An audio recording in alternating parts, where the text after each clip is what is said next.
بسم الله الرحمن الرحيم. الحمد لله رب العالمين، والصلاة والسلام على أشرف الأنبياء والمرسلين نبينا محمد وعلى آله وصحبه أجمعين، وأشهد أن لا إله إلا الله وحده لا شريك له، وأشهد أن محمدا عبده ورسوله. أما بعد. Louvado seja Allah, Senhor dos Universos.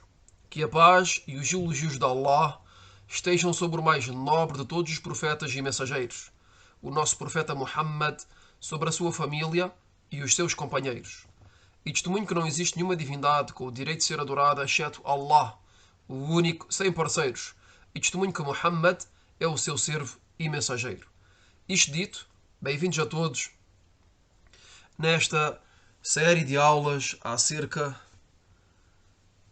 de jurisprudência. Aulas de jurisprudência. Baseadas neste livro intitulado Durusun fil Hadith wal Fiqh. Livro que é ensinado aos estudantes iniciantes da Universidade Islâmica de Al-Madina. Na aula de hoje iremos iniciar um novo capítulo que é Kitab Zakah. O capítulo, ou o autor deu o nome de Kitab Az-Zakah, isto é, o livro da Zakah, o livro da esmola obrigatória. Então, hoje, iniciamos um novo capítulo, depois de termos terminado o primeiro dos capítulos deste livro, que é o capítulo da purificação, ou, como disse o autor, o livro da purificação. Depois, o livro da oração, e passamos agora ao livro da Zakah, da esmola obrigatória. E como todos sabem, a esmola obrigatória, a Zakah, é um dos pilares do Islão. É o terceiro pilar do Islão, que vem logo depois de o testemunho de fé, da oração, e depois da oração há a esmola obrigatória, a Zakah. Então, sem mais tardar, passamos à tradução do que disse o autor.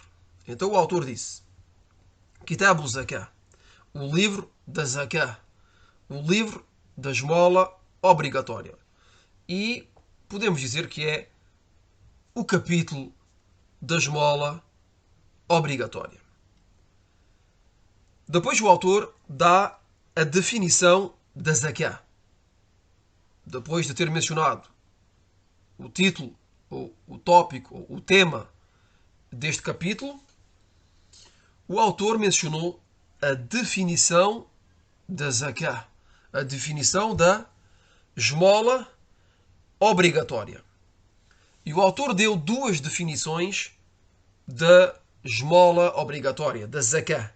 Deu uma primeira definição, que é uma definição linguística, e deu depois uma segunda definição, que é a definição religiosa. A definição religiosa. Então o autor disse: o seu sentido linguístico, então isto é a primeira definição, a definição linguística. O autor disse que o seu sentido linguístico, o sentido de Az-Zakah, o sentido do termo Az-Zakah, que traduzimos por esmola obrigatória, o sentido linguístico de Az-Zakah é o crescimento e o aumento. Então o sentido linguístico, o termo Az-Zakah, tem como sentido o crescimento e o aumento. A Zakah é o crescimento e o aumento de algo. Depois o autor disse: mas o termo Zakah pode ser utilizado para designar o elogio, al-madh. Pode ser utilizado para designar al-madh, que é o elogio. Como na palavra de Allah, Tabaraka wa Ta'ala, فَلَا تُزَكُّوا أَنفُسَكُمْ. E o autor mencionou uma prova de que o termo zakah pode ser utilizado como o elogio, al-madh, e mencionou o versículo número 32 da Surat An-Najm, no qual Allah subhanahu wa ta'ala disse, de acordo com o sentido deste versículo: então não se elogiem a vós próprios. Então não se elogiem a vós próprios. Então vemos aqui claramente que Allah subhanahu wa ta'ala utilizou o termo zakah. Utilizou o termo zakah. Então, vemos aqui que o termo zakah pode ser utilizado também para designar o elogio.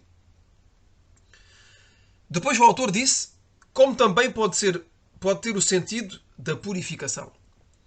Como também pode ter o sentido da purificação. At-tathir. At-tathir. O autor nos diz que a zakah, além de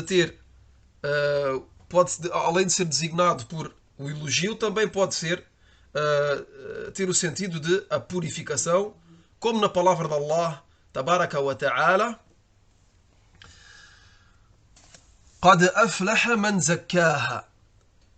Allah subhanahu wa ta'ala disse, de acordo com o sentido do versículo número 9 de Surat Ash-Shams: por certo, prosperará quem a terá purificado.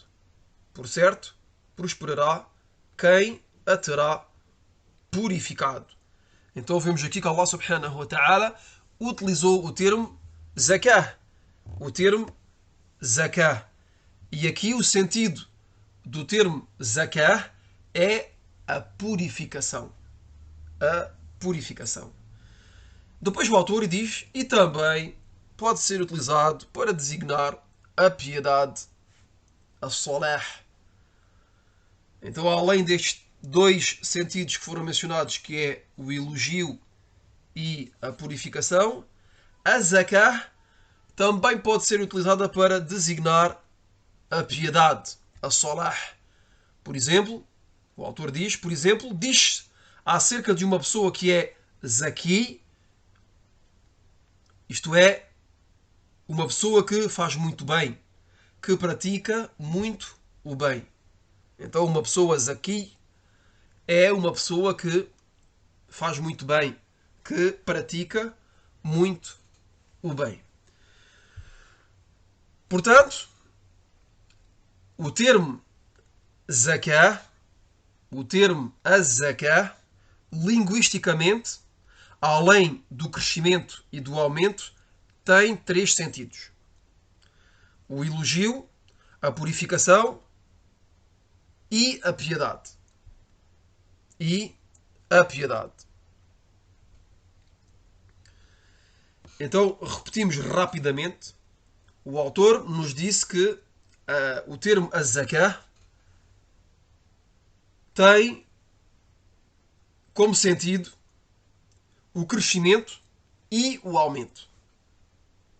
Então este é o seu sentido linguístico. Basicamente é que a zakah tem como sentido o crescimento e o aumento.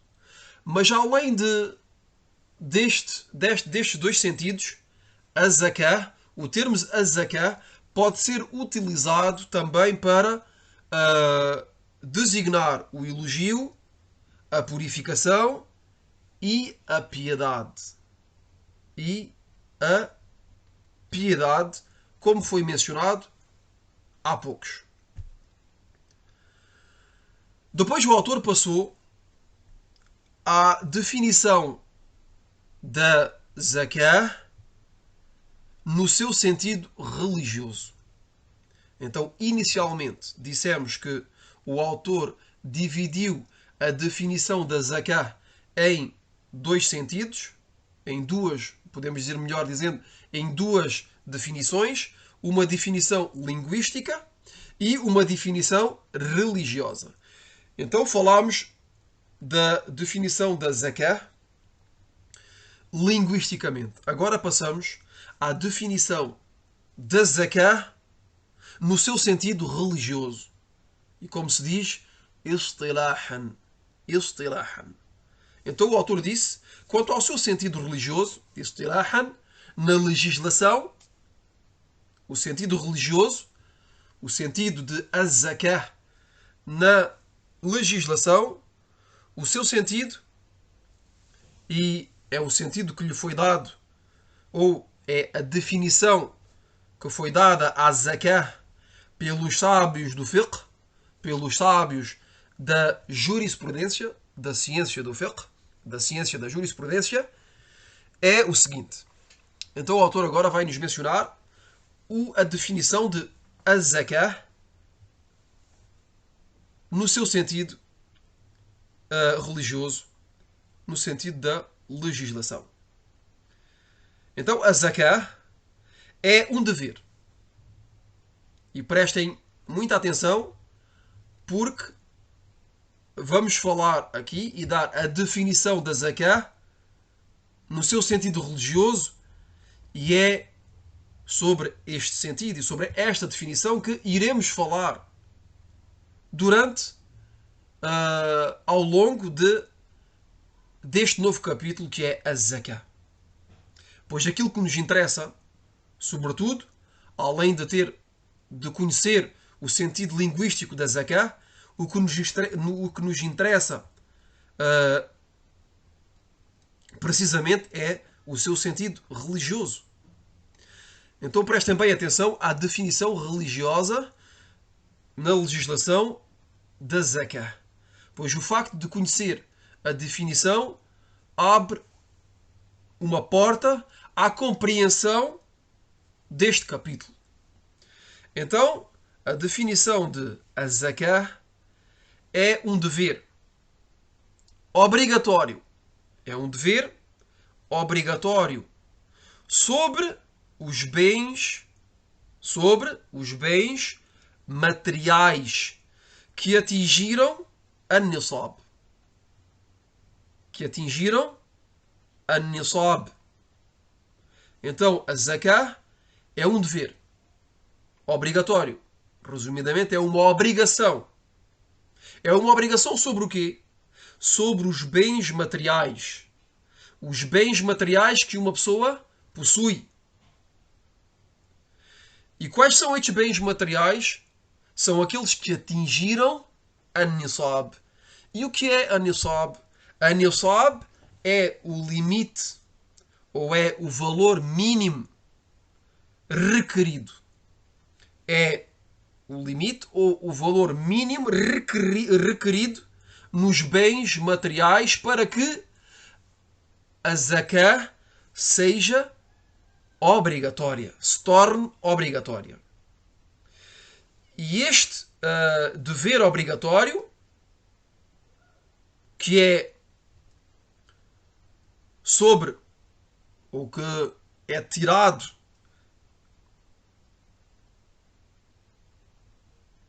dos bens materiais que atingiram o nisab, o limite mínimo requerido, é dado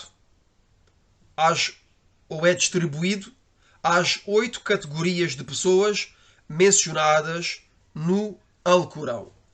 Mencionadas no Alcorão. Então, de maneira resumida, vamos fazer a definição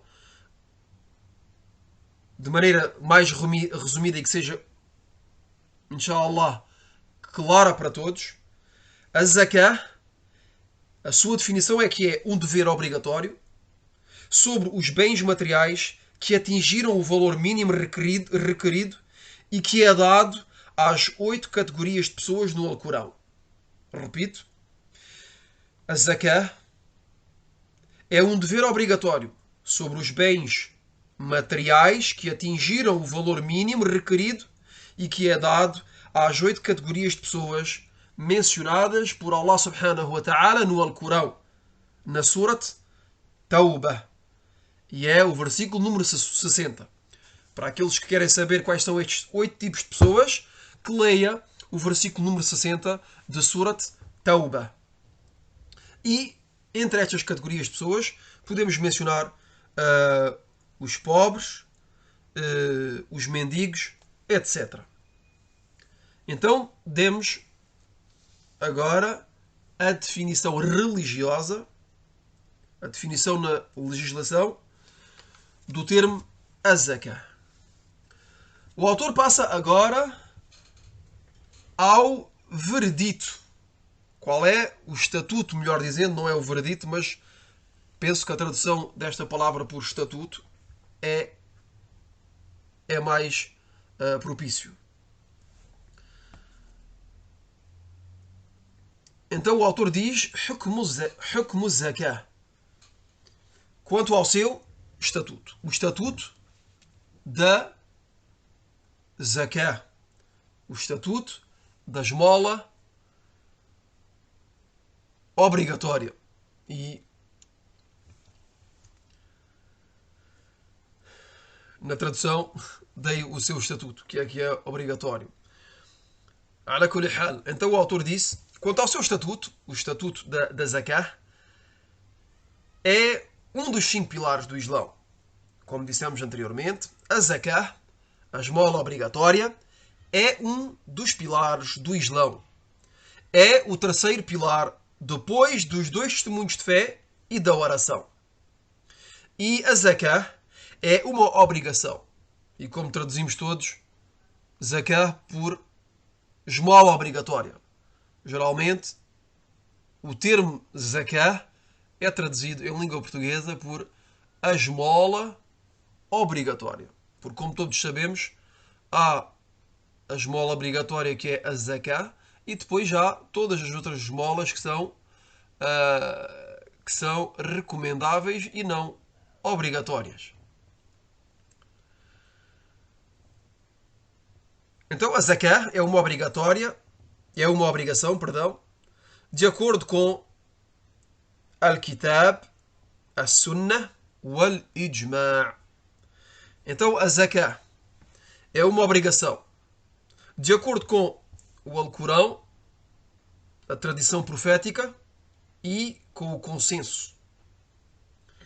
Al-Kitab é o livro de Allah subhanahu wa ta'ala, o Alcorão. A Sunnah, que é a tradição profética. E Al-Ijma' é o consenso. O consenso. E o consenso é a unanimidade dos sábios. A unanimidade dos sábios do Islão. Então o autor aqui nos diz que o estatuto obrigatório da zakah é baseado no Alcorão, na Sunnah e também no consenso. Al-Ijma'. Quer dizer que temos provas, temos evidências da obrigação da zakah no Alcorão, na Sunnah e também no Al-Ijma', na unanimidade dos sábios. Portanto, quem quer que rejeite o seu estatuto obrigatório, será considerado como descrente, apostato, exterior ao Islão. Então, o autor nos deu aqui o estatuto da zakah, nos dizendo que é um dos 5 pilares do Islão, é o terceiro pilar do Islão depois dos 2 testemunhos de fé e da oração, e nos diz que a zakah é uma obrigação de acordo com o Alcorão, a tradição profética e o consenso, a unanimidade dos sábios. E depois o autor nos diz, portanto, quem quer que rejeite o seu estatuto obrigatório, será considerado como descrente. Todo aquele que venha dizer que a zakah não é obrigatória, então esta pessoa é considerada como descrente, apostato, exterior ao Islão. Pois a pessoa que desmente ou rejeita a obrigação da zakah está a contradizer o Alcorão a Sunnah e também a unanimidade dos sábios. E o facto de contradizer o Alcorão, que é a palavra de Allah subhanahu wa ta'ala, do nosso Criador, ou de contradizer a Sunnah, então esta pessoa, só de estar a contradizer a palavra de Allah subhanahu wa ta'ala, é considerada como descrente e apostato exterior ao Islão. Então este é o veredito, ou o estatuto da pessoa que rejeita a obrigação da zakah. É considerado como descrente. Passamos agora às provas. Dissemos que a obrigação, o estatuto obrigatório da zakah foi mencionado no Alcorão e na tradição profética. Vamos passar agora a alguns exemplos de versículos nos quais Allah subhanahu wa ta'ala nos informa da obrigação da zakah. Então, o autor diz, quanto à prova da sua obrigação no Alcorão, fil kitab, يقول المؤلف قوله تبارك وتعالى وأقيموا الصلاة وآتوا الزكاة. Allah subhanahu wa ta'ala disse, de acordo com o sentido do versículo número 56 de Surat Nur, estabeleçam a oração e deem a zakah, a esmola obrigatória. E estabeleçam a salah, que é a oração, e deem a zakah, que é a esmola obrigatória. Deem ou concedam a zakah. ويقول الله تبارك وتعالى خذ من أموالهم صدقة تطهرهم وتزكيهم بها. E Allah subhanahu wa ta'ala disse no versículo número 103 de Surat Tawbah, retira dos seus bens uma sadaqa, uma esmola, pela qual ou através da qual os purificarás e os abençoarás. Então Allah subhanahu wa ta'ala dá ordem ao seu mensageiro, sallallahu alaihi wasallam, de retirar dos seus bens, isto é, dos bens dos crentes, dos muçulmanos, uma sadaqa, isto é, a zakah.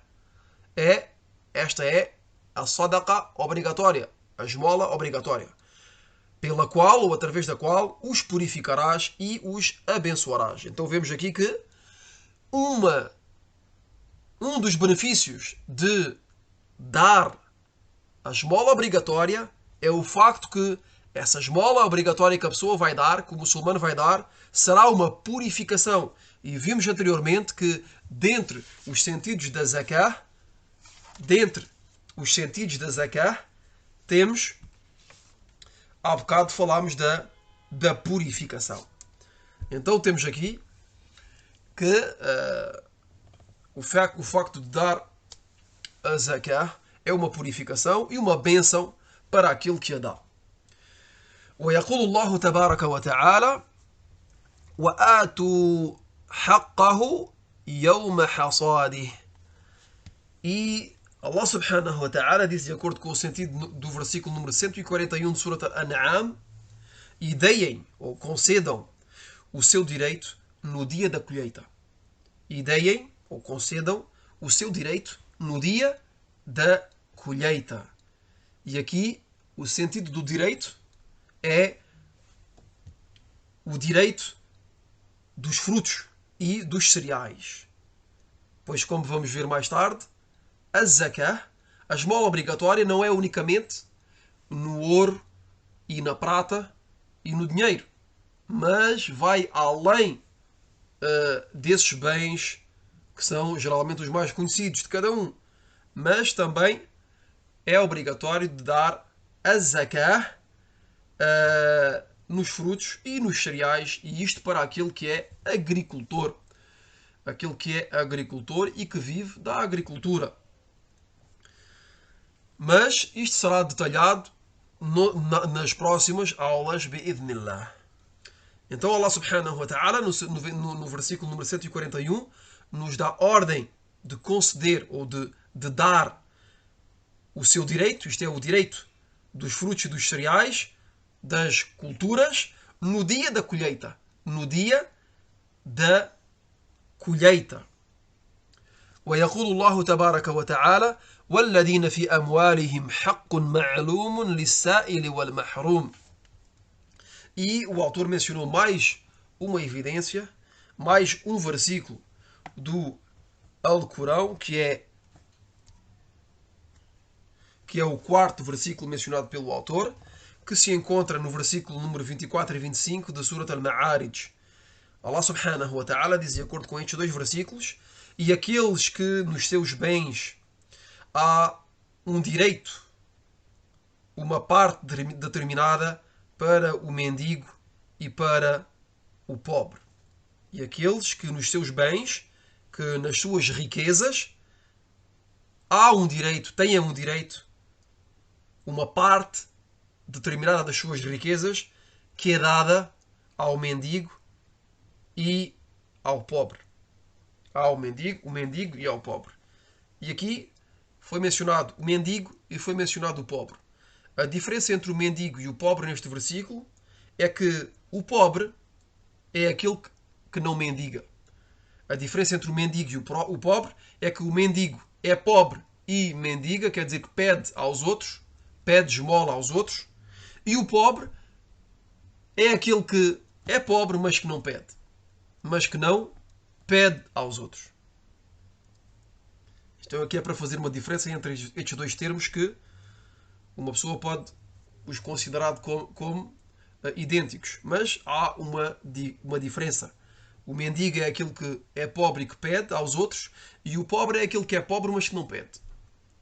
Depois o autor diz, quanto à prova do seu estatuto obrigatório na Sunnah.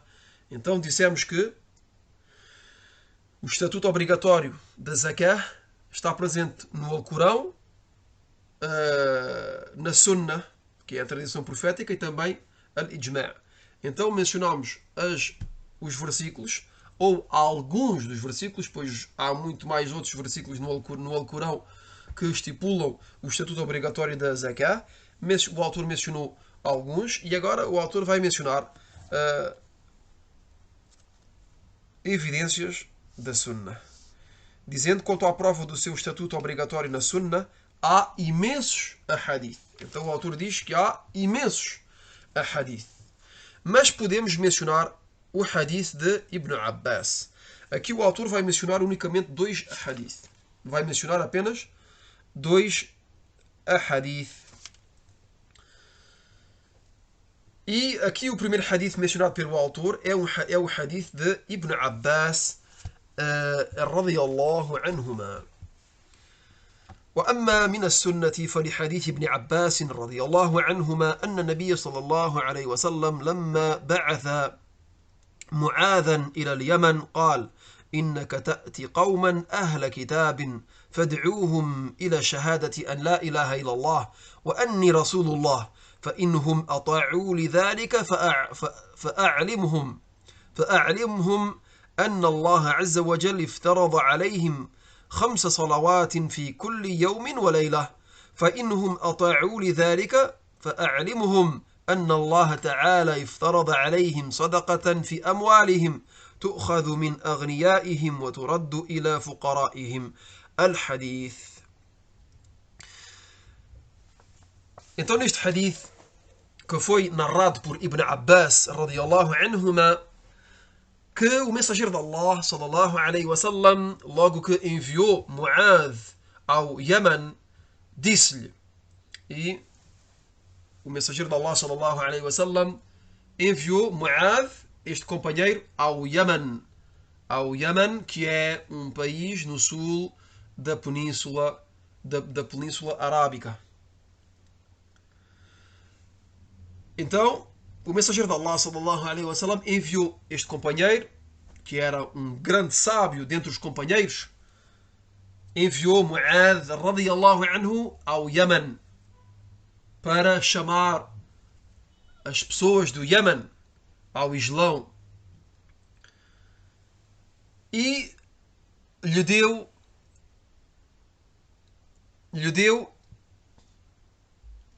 diretivas, dizendo, por certo, vais ao encontro de pessoas do povo do livro. O mensageiro de Allah, sallallahu alaihi wasallam, deu informações e diretivas ao seu mensageiro.